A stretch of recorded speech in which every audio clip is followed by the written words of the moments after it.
Hi, everyone. Mitch from PickDogs.com. It is Saturday, April 23rd, 2023, here with your live show. We're live 7 days a week, 365 days a year. We got an all-star cast of handicappers. These guys are knocking the cover off the ball. I got to say that I think like towards the middle of March or early March, like that conference tournament, college basketball and all that stuff, one of the hardest times to handicap. I think the guys were in, some of the guys a little bit of a rut here and there. We kind of treaded water. It's like like my opening round March Madness wasn't so good, but my next, the next few rounds I didn't miss a game. And it's like I think a lot of the guys, when you look at the leaderboard and you see those plus 1,000 units, all over the place, that's when guys are really, really heating up. And it's like when you go to the hottest cappers tab and you see that it's a mile long, that's when the guys are dialed in. So, a few weeks into baseball season, the data is getting out there. Of course, the NHL playoffs, the second season, and the NBA playoffs. I mean, what games yesterday? That Miami Heat. Yes. Anyways, Jay's giving the thumbs down there. Yeah, we'll hold him out. Anyways, up first today is going to be Chris Ruffalo. Chris, how's it going? You look like you're in the clouds today in that nice background there. It's a little soft touch for you. I kind of like it. I said to change it up a little bit. Shows your sensitive side. Yeah. No, it's not just a sensitive side. I've heard it's a more slimming color, so we trying to roll with the. It's the blue on blue look. You kind of dissolve into. Yeah. Sure. That's what we'll go with. It's I looked at my palette and the color wheel, and this is what I came up with. Tell me what you think. It's like my film professor in college talking about working with Charlie Chaplin on movies. It's like, Charlie and I decided to do this. Let me know what you think. It's like, well, you won like 6 Oscars for it. I think it worked out okay for you. Yeah, I think you're doing all right. Anyways, man. Pretty good day of sports yesterday and a good day of sports ahead. Your Toronto Maple Leafs coming up big in overtime, a very un-Maple Leaf moment for them happening in that game. Number one, scoring the goal that they needed on kind of a little squirter there. It kind of squirted through the, a spot, but even more alarming for Lightning's backers and for Lightning fans and for really anyone thinking the Lightning's and people that have the Lightnings in the series is that the Maple Leafs are able to convert that into overtime because normally this type of franchise, they kind of are used to building up everybody's hopes and then, top shelf and it's over, but it's like did not happen. And I got to say, it wasn't like Tampa Bay didn't have their chances in overtime either. There was some, the camera coverage they have these days in hockey, I haven't watched it in years until like the last 2 days, but the camera coverage they have now in hockey is unbelievable, man, with the cameras inside the net. You can see the ice flying through with, and the guys skating in, right? Yeah. Yeah, that level of disappointment and being on edge, you nailed it perfectly. It's as a Leafs fan, I could tell you, I was sitting there watching overtime, and the Lightning were all over Toronto in the first 10, 12 minutes of that overtime frame. And I'm sitting there kind of just waiting. Okay, well, when's it going to come? When's the goal going to come for Tampa Bay? And then I was thinking the same thing. And then all of a sudden it was like a lot of hugging and ass slapping and, cheering. Where are they watching the game in Toronto? Is that like right outside the Scotiabank Arena? So are they selling anything out there, like hot dogs, snow cones? I've never been down there, to be honest. I never. I'd be a great place for a food truck, is my guess. Yeah, I think they probably have other like beer vendors down there or something like that. I don't know. I haven't, like I said, I've never been down there, but I was watching it last night, and I think I was watching sort of a watch along thing on YouTube, and someone said something perfectly. They said the refs in the playoffs are getting paid to call the game, not call the rules. And I think that you're, seeing that, I get it. Stuff has to kind of be, not called in overtime, or they tend to put their whistles away a little bit more. But man, that was. But I think so. I haven't watched the NHL on TV in a long time, and even playoff hockey is always different than regular season hockey. Yeah. So, like a regular season game, I haven't seen in 20 years or something. Yeah. But a playoff hockey I have watched when I lived in Chicago. The Hawks had won a couple cups when I was there and things like that. And but even since then, this game looks like just a different game. It's a faster game, and it's more of an end-to-end game and more of an wide open game, than what I saw than what it was then. And I don't know, man. Like the defenseman seemed like more like the evolution of the tight end in the NFL, where it's less of a blocking tight end and more of a skating and finesse. Yeah, faster. Bigger, faster, and finesse, right? Yeah. As opposed to like in the old school, the tight end was an extra blocker on the line who would occasionally go out for a pass. And now in the NFL, it's almost like another wide receiver. Yeah. In hockey, the defenseman is almost the same way. Like, guys like, the big defenseman that you just didn't want to go in there. I mean, every team still has those guys, but not as many, right? It just seems like not as many as those type of guys. And I don't know. I've now watched 2 games. I still can only name 2 players. Yeah.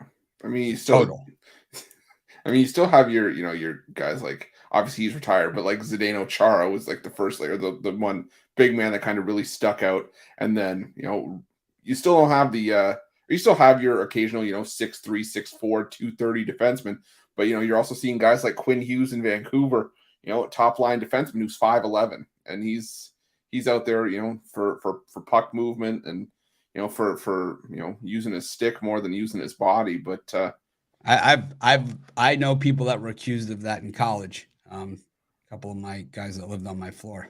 But anyways, different story, probably different meaning. But anyways,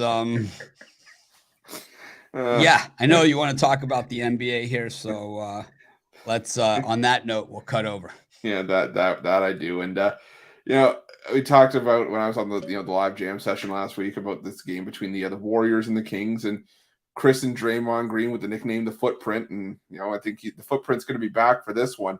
And I still think this is going to be a low scoring game. I think these totals have been just really inflated over the course of this series, and I'm looking for an under here. 237.5, just too high. The last game was lined around 239, and it ended up finishing 114-97. And I think this is going to be, like I said, just another low-scoring physical matchup, especially with Green coming back into the lineup. I expect there to be a lot of physical play, a lot of banging around underneath. And, even if you get a game like, like a 118-112 or something like that, that's still getting you into the, the high 220s, low 230s. Still not enough to get us up and over this total of 237.5. And, bloated totals down the stretch are really what we've seen in the Sacramento Kings games. I mean, they're 6-1 to the under in their last 7, while the Warriors, not as hitting the under as frequently, but the last 2 games have gone under the total by a combined 48.5 points. So I'm looking for a lower scoring game in this one, especially with so much at stake. In Game 4, it's going to either be a best of 3 or a 3-1 series lead heading back to Sacramento. So give me the under in this one. Yeah, I know that, like, the Warriors are a team full of champion players, and I think when you have guys that have won championships, defense wins championships, and we know the Lakers Warriors have done that. So, that's in order to win championships, playoff games, all that stuff. That experience in the playoffs and knowing how to dig deep and get all that, get the most, that find that place where you didn't even know existed before. Is what's going to get you over the top, because everybody in the playoff, everybody in the NBA is good since Chris Kaman is gone. But after that, everybody in the playoffs is even better. The teams in the playoffs are even deeper and better. So it takes finding that extra from somewhere most of the time to get it done. Yeah, exactly. You got to dig your heels in. And we can talk about offense all we want, but the defense actually gets better for the Kings on the road. They have a better under percentage on the road, and the Warriors have a better under percentage at home. So this is a bit more of a defensive battle than the names on the marquee would suggest. So yeah, I got news for you on this one as far as the money line goes. So I'll give this one out for free. The Kings have to sweep all the games at home. Is their only chance of winning this series. It's their only chance. You want to bet against Golden State at home in a playoff game in a first round? Good luck to you. Yeah. You might as well just give me the money. Yeah. How do you win $1,000? How do you get $1,000 with $2,000? Give me $1,000. Less painful. What do you got going on at Pick Dog? Did you happen to catch the fight last night? I didn't. I saw the highlights though. That was a brutal body shot to close out the fight. But it was definitely a liver rocking punch. Yeah. I kind of looked at it and I was like, wait a second, what happened there? And then I saw the shot to liver. I was like, oh yeah, you hit. I can tell you, not just from boxing, like from watching UFC and stuff like that. You hit the liver. That's like the shutdown button. Like when you hold the button down on the hard drive to turn off your computer. That's exactly what. That was exactly what it was. And yeah. Hannibal Lecter ready for some Chianti and fava beans. It was. I'm not going to try to do the hiss because that'll just go over terribly. I'll end up spitting all over the place. But well, my neighbor Jim Carrey, as he said, some Chianti and some fava beans. Chianti. Anyways. What do you got going on at Pick Dogs today? We got NHL, NBA, and Major League Baseball.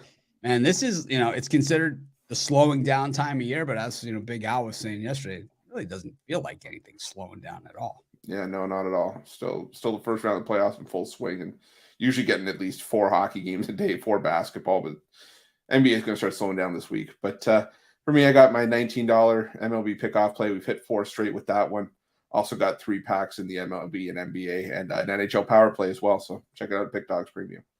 All right, Chris, we'll see you tomorrow morning. Should be an interesting show depending on what happens in Los Angeles tonight. Sounds good. Have a good one. Chris Ruffalo, as always. Next up, got Al Ninos. Al, what's happening? Going good. How are you doing, Mitch? Good, man. We've got a lot going on. LeBron James and the Lakers. We know you're a fan. As a fan last night, you had to be happy with what you saw from the Lakers. No contest, really. They got out early and fast, and at the end they got the final score, only a 10-point win. Really not indicative of the 16 to 18 to 22 points that we saw the bulk of the game. I mean, it was really. That was about as narrow as we saw it right there, the 10 at the end. Yeah, that final score, definitely no indication of what happened on the court. I mean, they came out firing early and, went up, 20 points or more even in the first, 2, 3, 5 minutes, whatever it was. It was ridiculous. And, the Memphis just really didn't show up at the start there. Pretty good fight to come back and make it a respectable final score. But, I don't think they ever thought they were I don't think the Lakers ever thought they were going to lose that one. I think John Morant wishes he didn't play in that game. It's like at least they would have had an excuse because that looked like a game where you just say they have no chance. They have no chance of beating this team. I don't know how they're going to possibly beat them. When you look at it on paper, the names, they definitely have the bigger names, the Lakers do, but the Grizzlies, I think, were more impressive this season. And, that loss without when the Lakers was out a good portion of the season, Anthony Davis out a good portion of the season, and even the guys that they trade for were out as well when they got them. So this is the healthiest the Lakers have been. And when you look at them now, it's not like a piecemeal team anymore. Now it's like this is legitimate, legitimate team. We could look at the box score of yesterday's games, and we could just take a look quickly at the way that it really played out, by the numbers.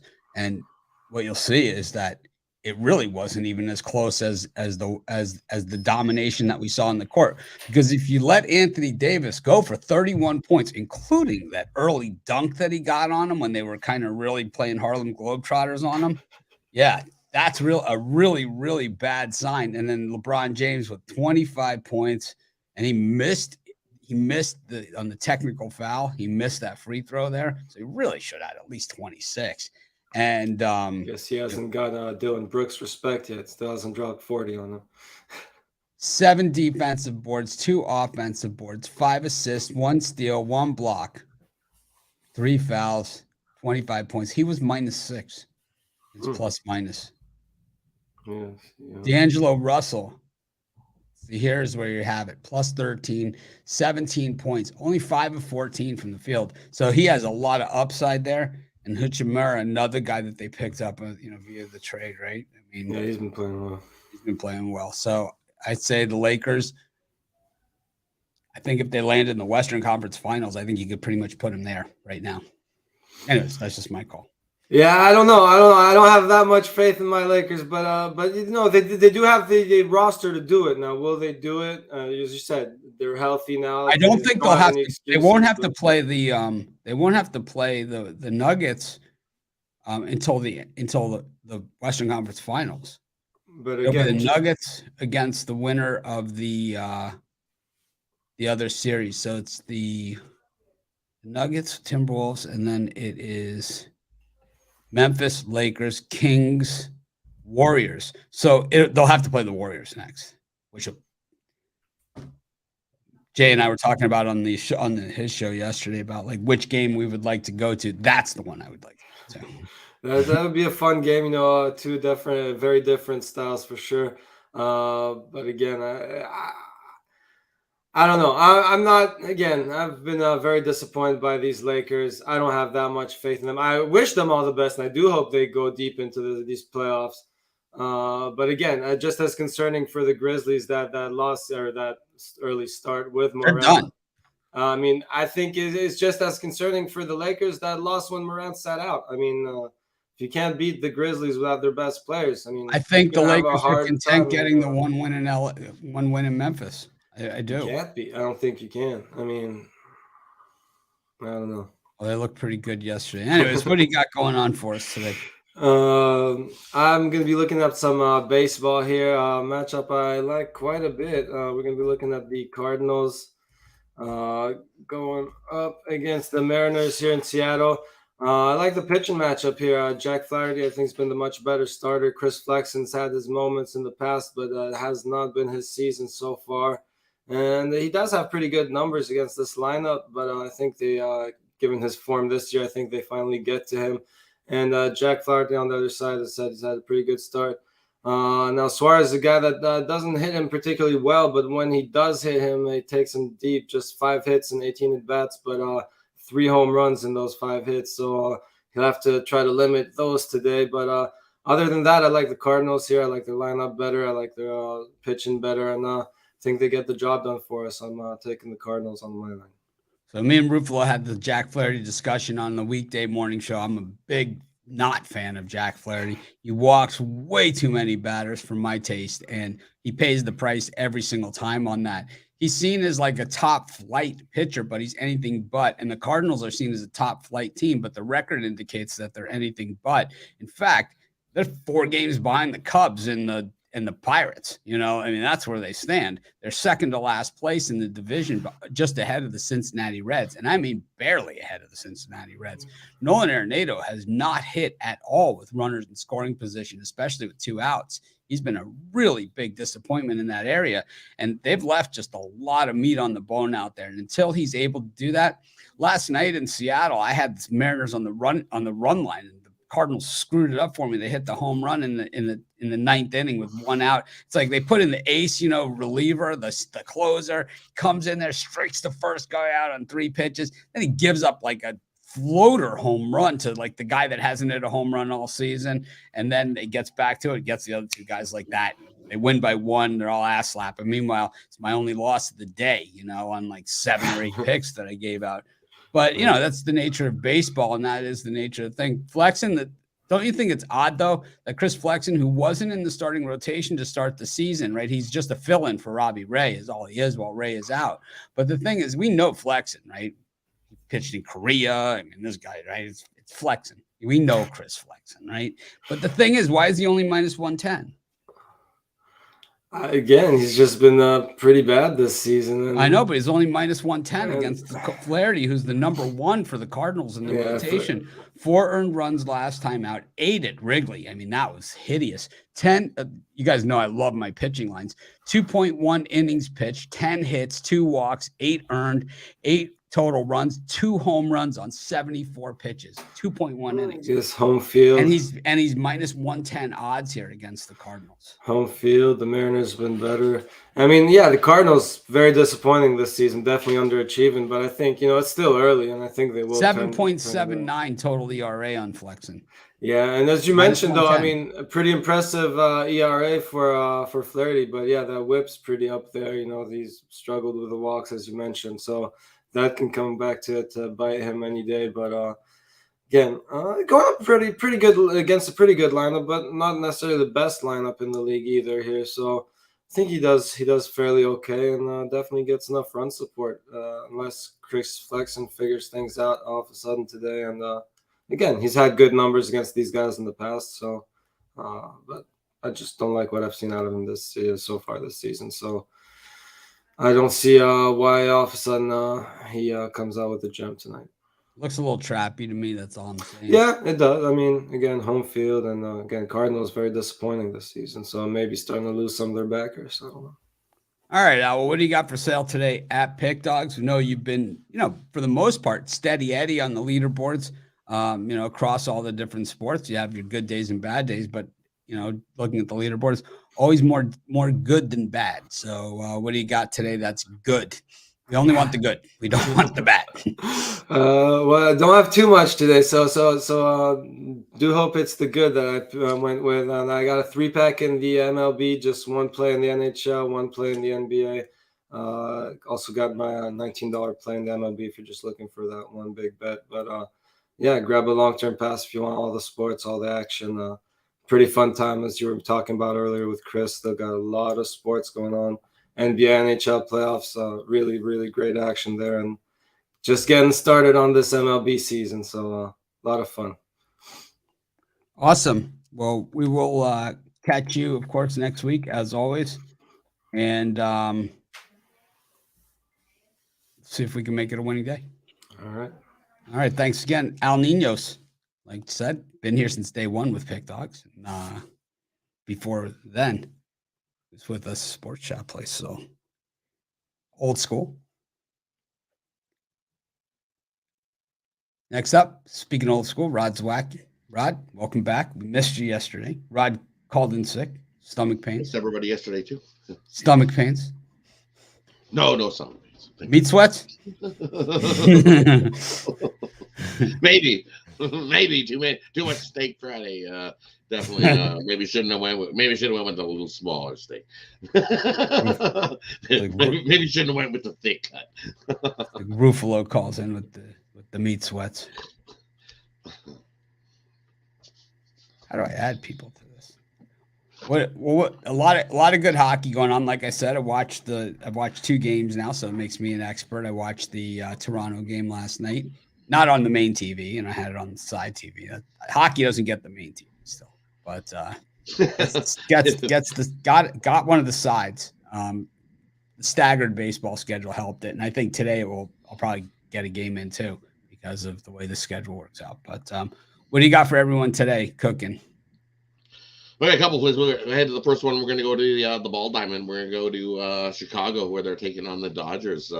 Stroman, our buddy Stroman's on the mound for the Cubs here at home, and hey, he's off to a good start, 2-1 with a .75 ERA and a .92 WHIP. Definitely off to a great start, but so is Kershaw this season as well. He's struggled a little bit in the beginning, but you see his starts just keep getting better and better. 3-1 the season with a .252 ERA and a .92 WHIP as well. But he has struggled on the road this season. That's where he's had his issues. And Stroman, he's just pitched lights out at home, just like he did last season, lights out at home. And the Cubs love hitting up on lefties. They're hitting .307 versus lefties this season.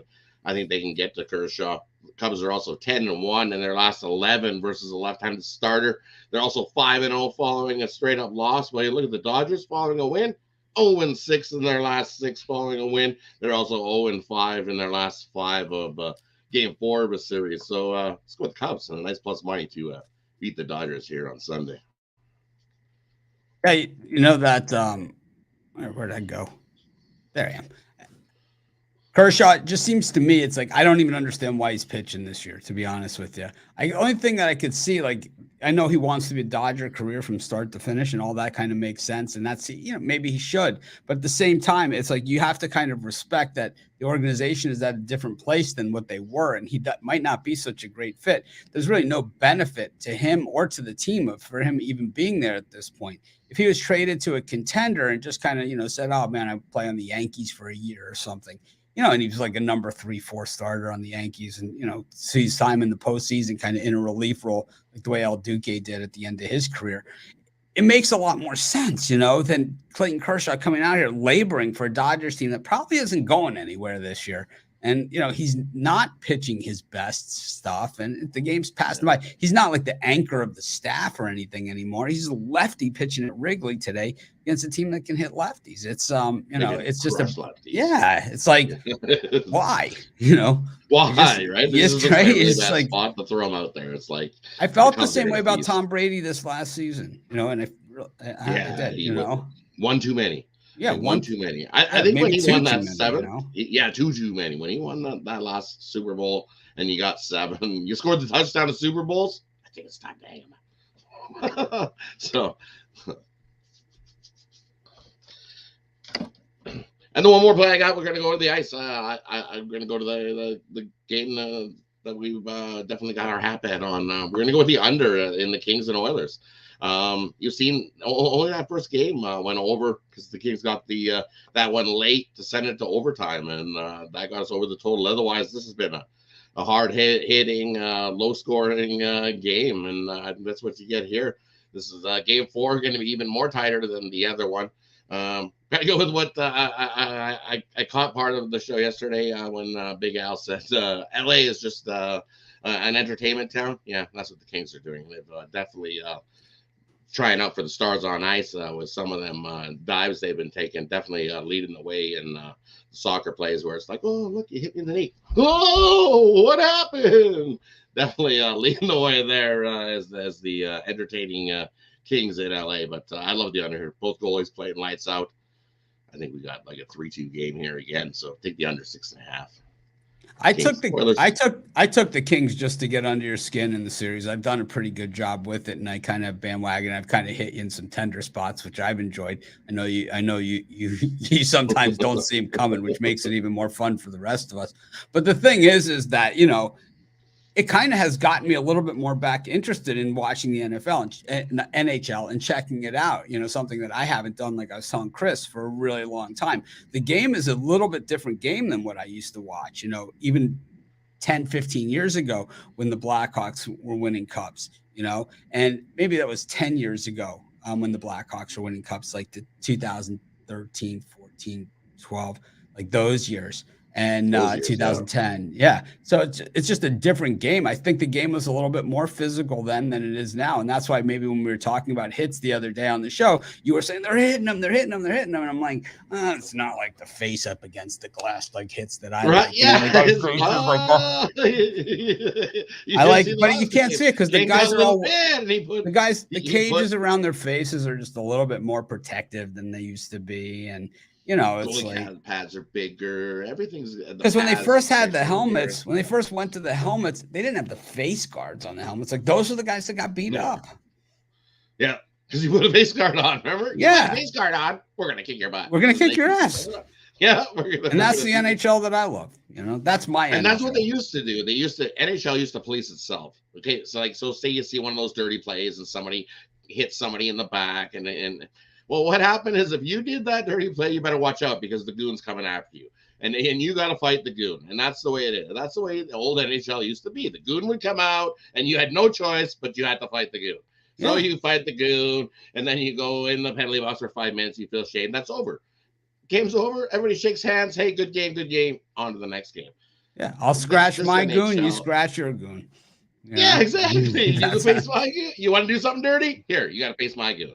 And that's the way NHL used to be. And I think we got away from this NHL. Well, it's all part of the participation trophy, no horse collar tackle generation. That's really what it's come down to. Here's your little participation ribbon. Thanks for the NHL. Like, get back to the hitting, and you've lost viewership because of it. When there's no fights, people like the fights in the NHL. At least one game, every game, you're good for a good fisticuff. Yeah. And now you don't get any. The refs get in there and they're like, no fighting, and it's like, what? Come on! I'm telling you, I got to college. My roommate was a hockey player. Some guy got into a little discussion with him in the bar. He had no idea who he was because he was a center, so he was not a big guy at all. Like as well as he was just more of he looked like just a regular guy walking down the street. 5'10", 185 pounds or whatever. Until the guy decided that he wanted to take a shot at him, And then and that was the dumbest mistake he ever made in his life. He pulled his sweater over his head and beat the living crap out of him, because you just don't see that in the bar fighting scene. The technique. What's he doing? Oh yeah, he's coming with the uppercuts, because like most people when they fight, like the first thing, like the instinct for a regular person is to like throw punches like this, but he pulls the sweater over the guy's head and he's cracking him underneath, and it was like, yeah. You know why they do that, right? Is to protect your knuckles. Because if you go over the top the other way, you're hitting the guy's helmet. You want to hit the guy's helmet? You're going to just bust your knuckles up. So that's why hockey players pull the jersey and do the up.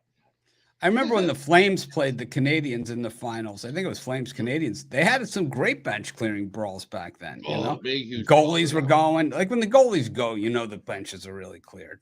And 88, yeah. Even Fleury tried to get into goalie action. He tried to get Bennington to go. Him and Bennington tried to go, and the rest were like, no, we're not having any part of this. It was like, come on, let him go. Even the fans were booing the ref. Come on, we want to see him go. Well, Rod, you've been doing TikTok videos, so everyone be sure to check out Rod's TikTok. We're going to move some of those, or at least have complimentary videos, over on our YouTube Shorts channel, where I do my dog of the day every day. Of course, I crank the volume to 11 on the music, so you can't always hear what I'm saying in the dog. I think about most people can hear it. I think they just wanted to hear it on their terms. But, rock and roll never forgets as far as I'm concerned. Rod, what do you got for sale today? We're picked us for the last 5 of the winning days, so let's continue rolling. I got my $19 NHL sniper play on a nice 10-3 run with that one. I've got a 10-star NBA executive info play. I've also got my 10-star MLB no limit diamond crusher. Or you can scoop all those plays together in my Sunday Safe Crackers package. It's a great day on Sunday. Head on over, scoop it up. I'm excited about today's action. All right, man. Let's crush the books and get it. Definitely. Good luck with you too. Yeah. Everyone knows I love poking, Rod, having fun with it. But at the end of the day, we're all on the same team. But it's like I just have really enjoyed myself. Had a good time on at his expense on this whole NHL thing. Next up, we've got Nick Menken on tap. First time on the morning show. I think Jay was ready to go. Jay, are you good with that? Jay's good. All right, we got Nick Menken. Nick, how's it going? Mitch, how's it going, man? Super. Hey, I gotta say, I love Rod's hat too. Repping the Illinois, love it. Well, Rod is a fair weather fan. Believe me, as long as Illinois stays relevant, he'll be wearing those hats. As soon as they go out of the NCAA tournament, he switches to whoever's favored at that point. That's pretty much the way that he does it. So I love it. He's repping U of I, baby. I love it. Let's get into it. Well, Nick, first time on the morning show. I know that I'm going to ask the obvious question. I know Jay wants to ask the same question, so I'm going to ask it. Here, man. We'll bring him. Jay, you want to ask him, or should I ask him? You want to know why your picture doesn't look like why the hair? Why you don't have the hair in the picture? Yeah, man. Yeah, guys,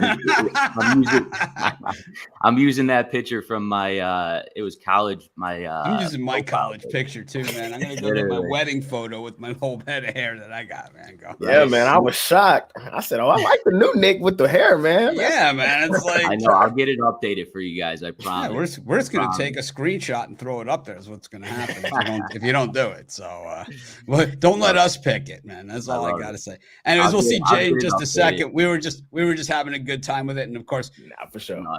Jay's gonna ask Nick to be on the jam session with him in the afternoons and all that kind of good stuff too going forward, as we got a lot going on. But Jay, we'll see you in a second. Talk some I don't know what we're talking about. We're talking hoops. Baseball, baby. Baseball. We might talk about hoops.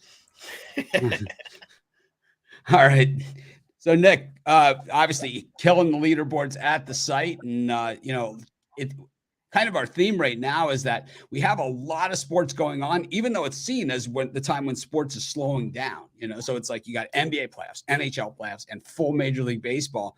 And it's like, this is our slower time, so it's like, it's amazing. If this is our slower time, our busy time, when the fall rolls around, always is when we're cranking, especially like October, November, we know those couple of months are coming up where it's going to be just baseball though. And, what do you think of this baseball season so far? I mean, you cannot complain with, the Chicago Cubs. I'll say that, though. That's my team. And I'm very excited over here that the Chicago Cubs are off to a hot start, I will say. But this baseball season's off to a great start. games every day, I wouldn't say it's, a slow down period, because we got baseball every day. And that's my favorite sport to bet on right now.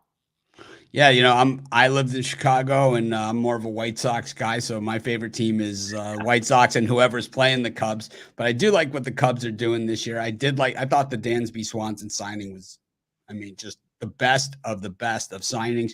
I think he's just the perfect fit with that team and where they are as a team. It wasn't like they didn't just go out and reach for some, $35 million, Aaron Judge or something and try and squeeze them into a building team. They got Dansby Swanson, who's kind of like, he can be, he's still really young, and he could be with Horner, the center of that infield for a very long time. And it's been, you have the center of that, it's just like football too. It's like, you want to go straight down the middle, your shortstop, second baseman, center fielder, man. It's like catcher.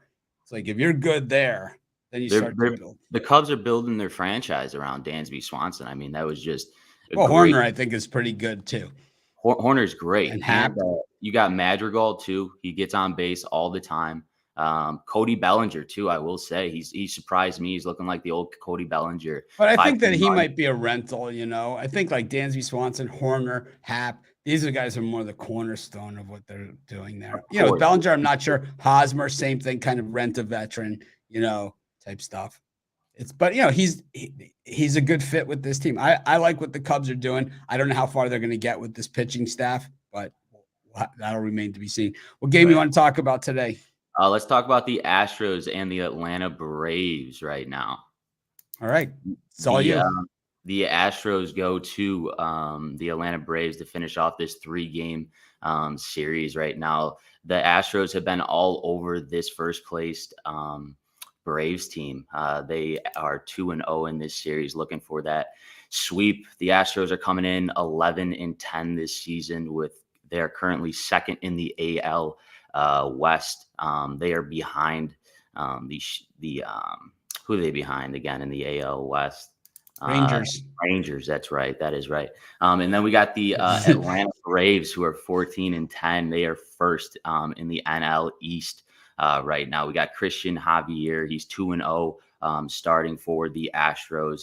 He has 22 innings pitched on 18 strikeouts. He's going up against, though, Max Fry for the Atlanta Braves today, guys. He's 1-0 with 8 innings pitched and 6 Ks. I think this game's going to be a hard-fought game, but I think that the Braves are going to salvage the day, so to speak, and not let the Houston Astros sweep this Braves team. They're in first place. They had a couple rough games. In their last 10 games, they're 7-3, the Atlanta Braves, on a 3-game losing streak, while the Houston Astros are on a 3-game winning streak right now. I think the Max Fry and the Atlanta Braves get to this Houston Astros hot offensive team today. Well, Fried is like a big money guy for the Braves, and he is like one of their best pitchers, but generally he's a guy that plays way better the second half of the season. He did start in his other 2 starts that he's had this season. He has played really well, which is uncharacteristic of Fried, because normally, like I said, he's a guy that, I think the year they won the World Series a couple of years ago, I think the first half of the season, he had a 5.89 ERA, finished with like a 3.1 or something. Let's see what he had. Yeah, he finished the season with a 3.04, and he was up to like almost 6 at past the All-Star break that year. Last year, 2.48 ERA. The year before that, 2.25. So, he is the guy, in the Braves rotation. The issue you have here is that the Astros seem to match up extremely well with them, and they keep throwing to Alvarez, which is just a really bad idea, especially with runners in scoring position, because I've seen clutch hitters throughout my life, and this guy is as good as any. He just seems to really, as much as like Nolan Arenado is grounding out the third base or striking out with the bases loaded, this guy is hitting it over the fence. It's not even like these doubles that go all the way to the wall, and it always seems like Alvarez, comes up in that spot when you need him the most. He gets the job done. You see on Friday in this game in this series, it was 4-4. Going in, I think it was the top of the 9th, and he hit a 2-run homer. I actually had the Braves in that game as well. He's a dangerous hitter today. I didn't understand why Minter threw that pitch. It's like you're not going to beat him like with No, that.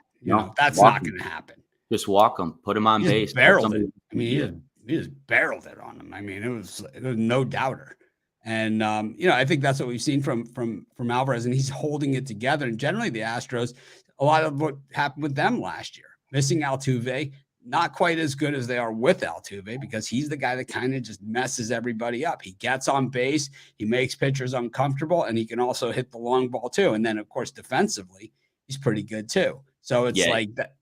Those are all things of missing Jose Altuve. So the Astros just trying to hold it together till then. And we've seen kind of some ups and downs, inconsistencies, but it's going to take a big effort to knock these guys off because they know how to win.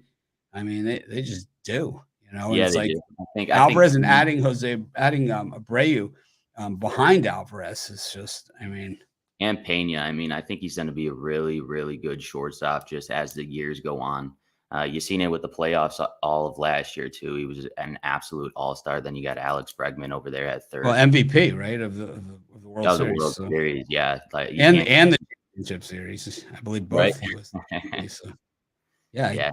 The Astros are going to be tough. The Braves, this could be the World Series, is these two teams. It's a little early to say that, and I think Jay's already has the Rangers penciled in there from the American League. He's like, we don't even got Seager in. We're kicking everybody's ass. Yeah, I know. I got Rangers buddies.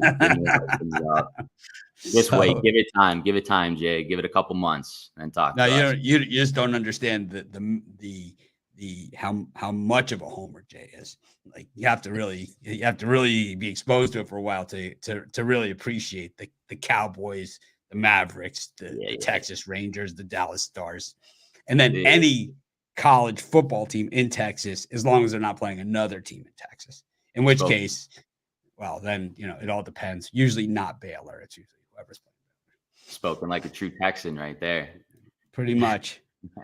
What do you got for sale today? We've been red hot, man. And I know a lot of people have been gobbling up your 3-day packages. I know, that's the way that it generally works here at Pick Dogs. Nick is, this is his first time on the morning show. Really, he was on Tony's show on the drive-thru on Friday. He'll be on a lot more, but always you can see he's hit the ground running here, which some guys do, some guys don't. It's like I've had guys join us, and it's like they've had their worst week they ever had.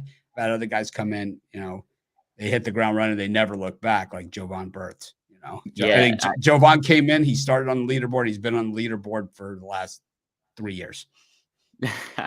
I love it. I started off a little slow, but then we got a little hot. We're hot right now in our MLB lock picks on Pick Dogs. You could get it for $20. We are 9-1 right now on that run in MLB locks right now, guys. I have a 3-day or 3-pack package today.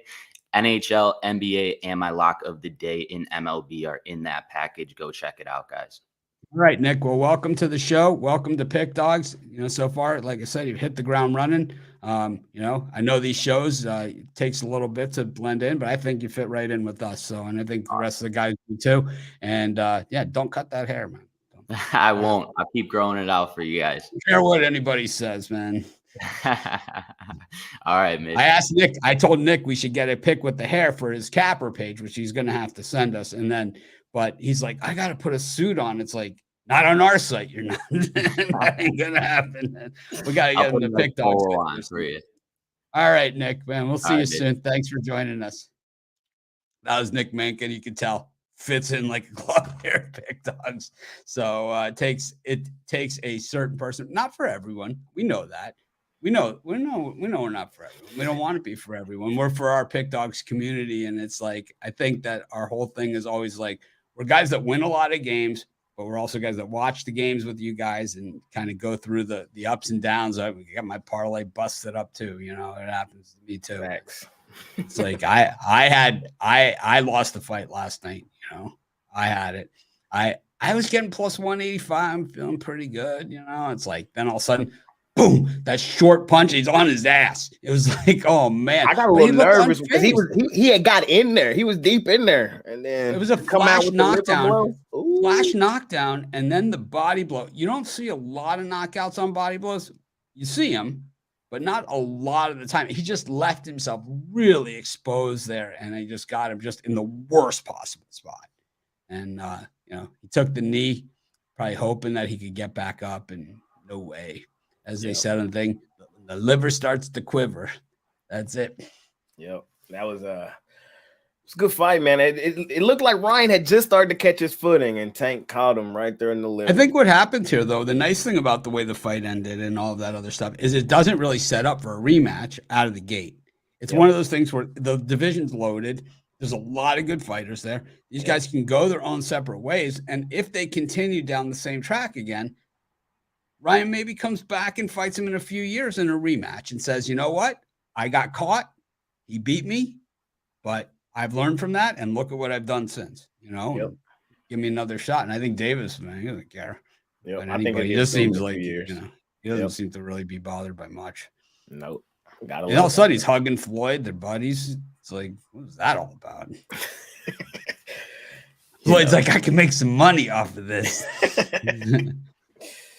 They got a love-hate relationship going over there. You like the look of Floyd with the full beard and all that stuff? Oh, man, Floyd, man. He trying new things. What'd you think of the crowd at the fight? Really good. I've been to a lot of the big fights, so I've been to fights with like tons of celebrities like that. It's always like an interesting mix, but to me, that fight crowd was a lot of guys that I see at a lot of fights. So it's like a real educated fight crowd. Like these guys, they knew this was big. So like with Manny Pacquiao, these are the guys that I know, right? And I know them through the whole group. Manny Pacquiao sitting with Mario Lopez and with Mark Wahlberg. And those are the guys that I know with Manny Pacquiao. It's like, because Manny trained at the Wild Card gym. Those guys worked out at Wild Card. They all knew each other. And those guys always went to Manny's fights. Yep. So it was like, and they were all there at the fight together. And then, there was a lot of other guys. Mike Tyson. I like the comeback that he's made with his life. Me too. Love Mike. Yeah, it's awesome, right? Yeah, I've seen him, and I've seen him. Great crowd yesterday. It was a good fight. It was super. That for my generation, we had been building up to that fight for the past few years. So it's kind of crazy that it came and went, but it's a great fight, man. That's all I can really say. Tank stays undefeated, and Ryan, he's gonna bounce back. Ryan, he still has a little to learn in the game, you could tell, but at the same time, he's definitely still skilled, and we'll see. We still haven't seen the best of him either. So there's still that was the one I really liked about this fight, was that these two guys were willing to get in still kind of early in their career. Like Davis, I would say this is probably the midpoint in his career, and Ryan, I would say it's probably not even the midpoint for him. So it's got a long time with these guys, and like you said, I wouldn't be surprised if we see them later down the road. Well, we got a lot going on in the NBA right now as well, and of course Major League Baseball and NHL. It's all happening. I know I was on the jam session yesterday. We disagreed on the Bucks Heat game. I'm not gonna gloat. I'm happy that my Heat won and wasn't even close. But but I think that's the way the Heat are this year. We saw like that game against the Hawks. That team looked nothing like this team that we saw last night, and I don't know. The thing is, they have a lot of really good players, and it's what it really comes down to. Yeah. It's interesting to see, man, if Giannis will play that next one. I think that's a series now. Miami has shown that they're not going to lay down to Milwaukee. So that's going to be an interesting series. Can Miami, who should not have been a 7th seed or 8th seed in the first place, we'll see if they can, pull some magic out and get out of the series. I think, Victor was playing really well for the Heat, and we know like he's had a lot of health issues throughout his career, and then injuring that knee last night. We'll have to see what kind of effect that has, and what the MRI shows. That's a huge piece right there. Y'all are already down Hero, so. But when he's holding that knee, and everyone knows, what he's been, because he has been playing well. But it looked significant. It did. I hope he's okay, man. I do. They're better with him for sure. Facts. Anyways, what do you got cooking today? Today. There's 2 games that haven't been talked about. Or 3, but I know Big Al's covering one of them. So I'll go to the first one, man. I like Cleveland in this one. I think this is going to be a back and forth series here today. Or the whole series is going to be a back and forth series. I know the Knicks looked dominant game 3 in New York, man. But I think Cleveland steals it back, man. And we're going to get like I said, a back and forth series. The Knicks, they won game 1 in Cleveland, but I love the response we saw from the Cavs in game 2. Defensively, they really honed in, holding the Knicks to 90 points in that one. They kind of got off in that game the other day. I think it was more so due to the Knicks have just more playoff experience. You know, most of their guys have been in the playoffs, have been there.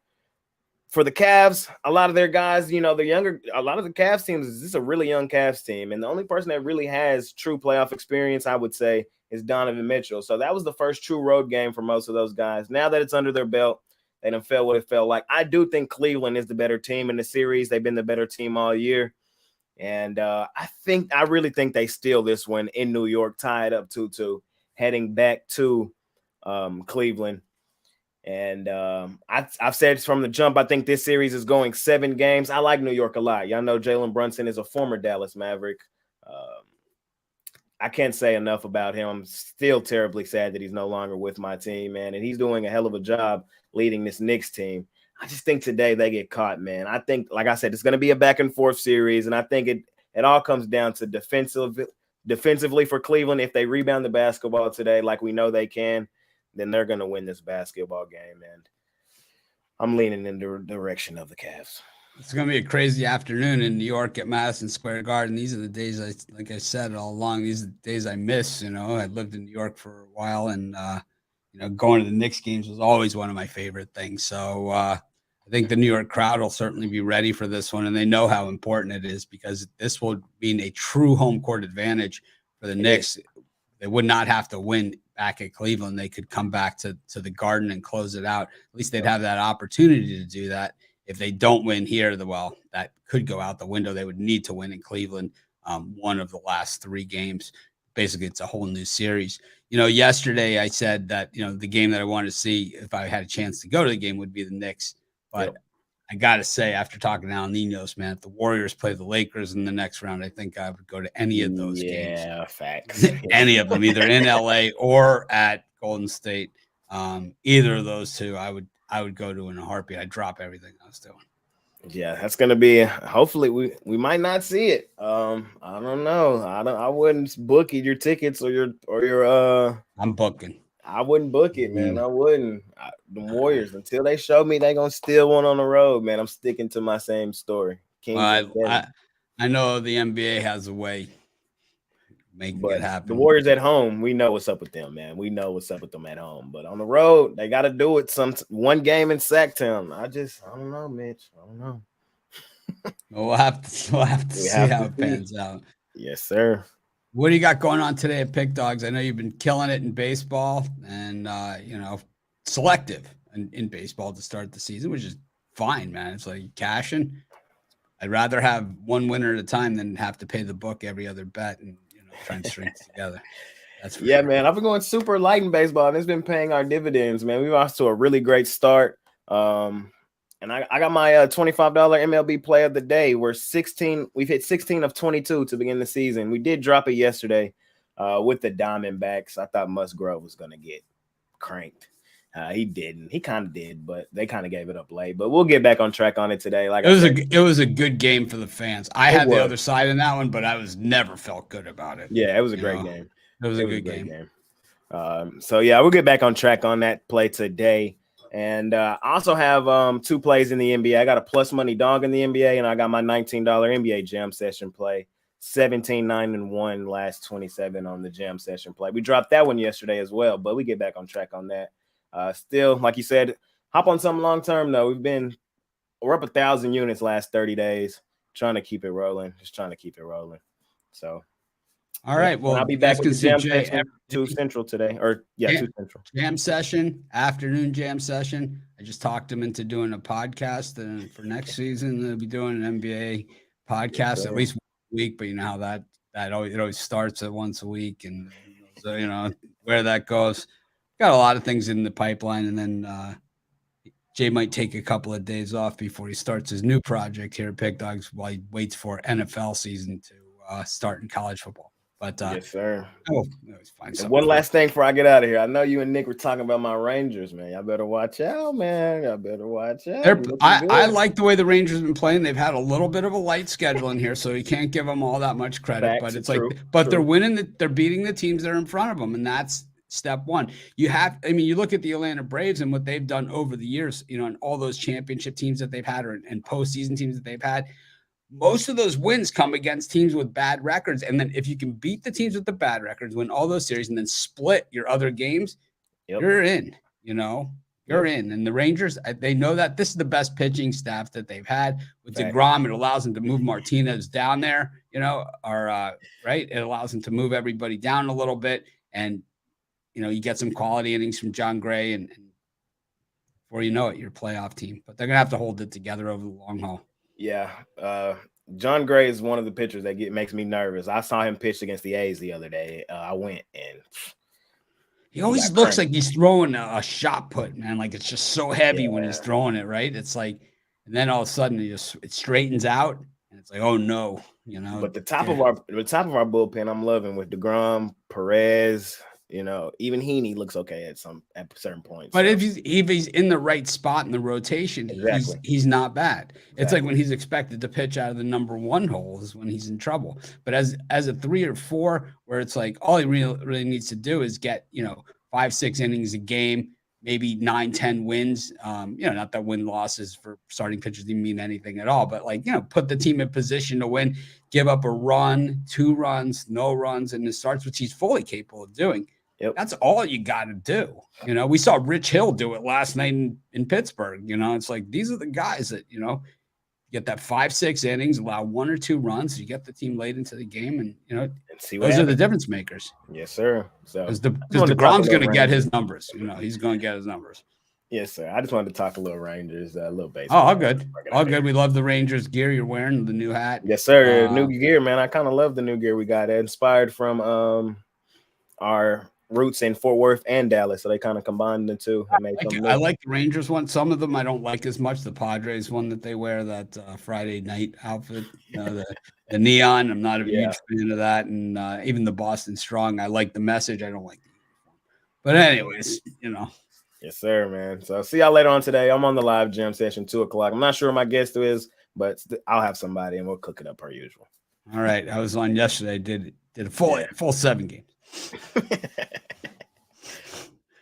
Jay Briggs, always a good time on the show with Jay, and it's fun. I like that Jay is, he never shies away from who he is. It's like he's like, I don't care. It's like, and Al knows that because we did the football show last year, and we'll be doing it again this year.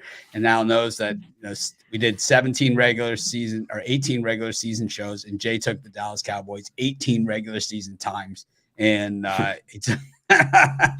and took him in the playoffs as well.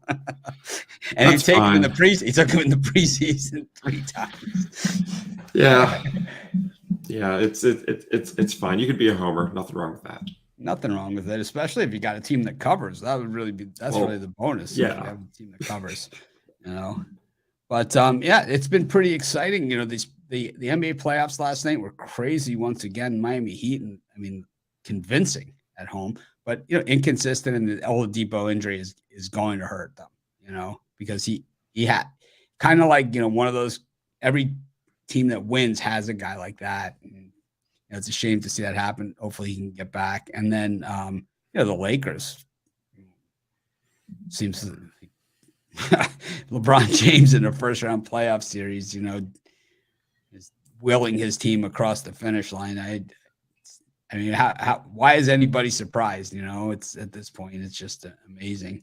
But I know you want to talk some NBA as well, and I know the lottery's coming up in just a few weeks too for you. So yeah, lottery May 16. Let's talk about the night game here, Denver and Minnesota. The Nuggets, first time they've ever been a number 1 seed. They're playing very well. Got to hand it to them, but I don't think this is a really good situation for Denver to close out this series. They're up 3-0 after that big win in game 3. But number 1 seeds, Mitch, they've been horrible in games when going for a sweep if they were priced from pick 'em to -7.5. And going back 33 years, those number one seeds, they've gone 9-24 ATS with a push, including 4-20 ATS if they were off a point spread win, which of course Denver is. So that doesn't bode well for the Nuggets as a road favorite in this game 4. And notwithstanding their win in that game 3, Denver, this is one of my favorite team trends. Denver is 28-87 ATS on the road off a straight up and against a spread win if their opponent failed to cover the spread by 9 or more points in their previous game. I'm not going to go against that. Never going to go against a 28-87 angle. Minnesota's 11-4 ATS its last 15 as a home dog. I think they deliver the big effort tonight. I think Minnesota gets the cash. I was pulling up the calculator to figure out exactly what percent that is. 28 divided by 87. Well, 28 divided by 1. It's 28 and 87. Yeah. Oh, so it's even worse. So 180. So it's 87 plus. Okay. 87. I mean, it's going to be about 25%. You know. I mean, 29 and 87 would be 25%. So. Wow. Yeah, 28 and 87 is slightly. I kind of was leaning Nuggets, but now I think I might take the other side. Yeah. You have to like that kind of advantage. Maybe we could find the right line on that thing too, and as well, I'm sure because with the Nuggets going for the sweep, might even be able to find a bad line there too. That would be a bonus, or at least bad. Well, juice. you always get when teams go for the sweep, they always bump it, 2 to 4 points just because of that, right? Minnesota was a 1.5 point home dog in game 3, and now that they're on the verge of being swept, you see it 3.5 or whatever. For this game now it's up to 4. So you already have, I think, a little bit of an advantage, and I'll take Minnesota. Yeah, it's like Minnesota generally a team that disappoints, but this is their spot. I mean, it's do or die here. Number one, they'd be eliminated. But if they are going to win one at home, in this one, it makes a lot of sense too. Yeah, and also, and like I said, number one, the other seeds tend to close it out. It's kind of counterintuitive. You would think the number one seeds would be the seeds that might have a better track record closing out a sweep, but the number one seeds are actually the worst seed when it comes to closing out a sweep. Yeah, it is surprising because the Bucks. So the Bucks are the other number one seed, and they're down 2-1. Oh, yeah. And in this year's. So if that hits, if your trend hits again, that's going to really make it like a 14%er. Really, it's bad. Yeah, the odds on that. But anyways, what you got for sale, Pick Dogs, today? Got a lot in the NBA for sale right now. I've got 2 plays up, both total selections. We're 10-3 so far in the NBA playoffs. I've got 2 totals plays up for Sunday. I've also got 2 totals plays up for Monday that I've already posted, and a side selection in the NBA playoffs up for Monday. So we're off to a good start in the playoffs, 10-3. Also off to a 3-0 start in the NHL. I'm passing today in hockey. I'll be back on the ice tomorrow on Monday. I've got my Major League Baseball game of the month on the diamond today. So, pretty good card. And then I'm going to pass in the XFL and the USFL on Sunday. Who's playing in the USFL? Isn't it Philadelphia? And today in the USFL, we've got the Maulers against the Generals. That exciting matchup. And the Panthers, Michigan against the Philadelphia Stars. That's the USFL lineup today. The XFL, we're looking at the Houston Roughnecks against Arlington and the Vegas Vipers against Seattle. Seattle can still make the playoffs if they blow out the Vegas Vipers. The XFL has a very convoluted tie-breaking system. I'm not even going to try to repeat it here because I think it's absurd. But, Seattle's very incentivized to win a huge game against the Vipers. The whole playoff tiebreaker comes down to points, defensive allowed, and points scored. And I always hate that because it encourages running up and all that. Well, you saw it yesterday with the the other team that won 53-28. Like, I think the biggest, the whole year you've had these relatively, lower scoring games or whatever. And all of a sudden the team has to win by a lot of points. And they win 53-28. So eventually these things, they always figure it out. We saw it in college football, like many years ago when they first started the BCS. Remember when it first started that there was going to be a BCS championship game and it was just going to be two teams.